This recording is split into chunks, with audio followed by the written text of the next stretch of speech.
Number 5, The Lunar Chronicles by Marissa Meyer. They're fairy tale characters set in space, which is like absolutely everything I would like. I thought they were going to be, I don't know, fluffy, but they're not.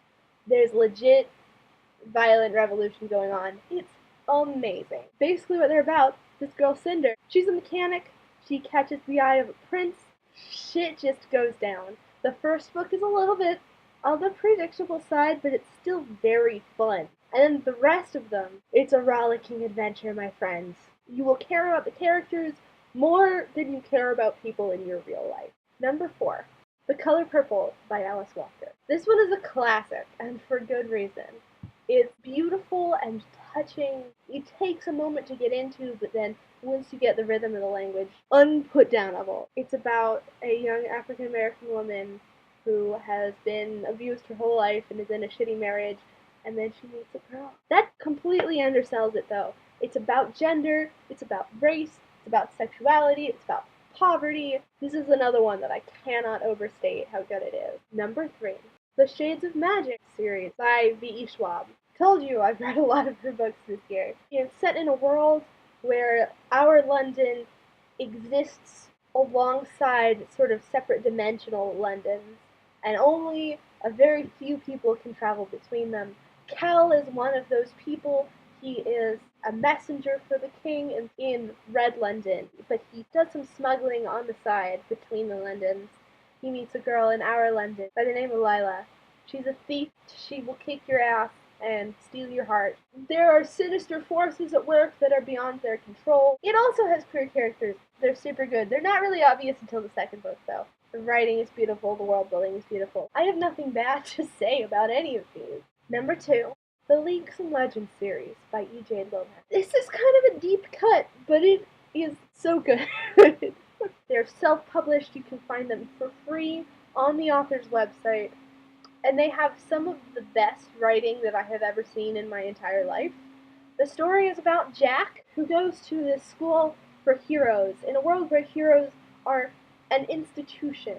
It's an amalgamation of all of the characters from all of the folktales that you love, super diverse, racially and sexually, including an intersex character who I can think of exactly 2 of in literature. Everyone is hiding secrets. The plot is way more complex than you think it's going to be.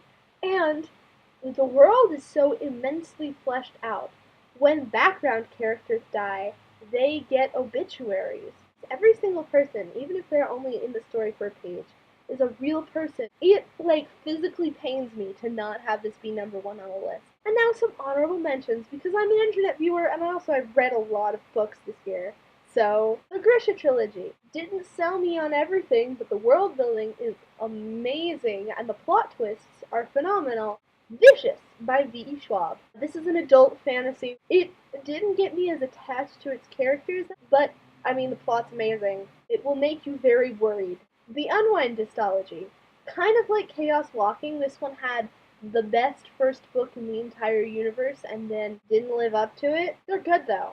They're also very dark. And The Circle of Magic by Tamar Pierce. These are middle grade books more. The characters are very relatable. My number 1 book/series of 2016 is The Raven Cycle by Maggie Stiefvater.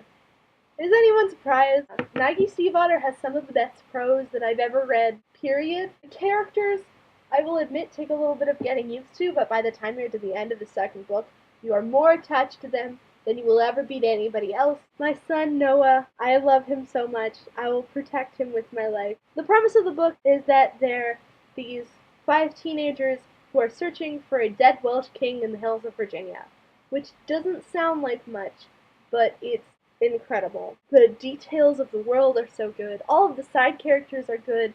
The protagonist has a good relationship with her mother, which never happens in YA. Her mom's friends are great.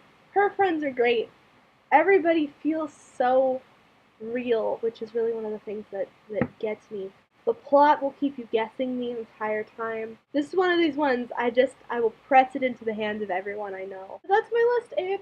I hope that you enjoyed it. I hope that this inspires you to read some of these books. I will see you on Saturday.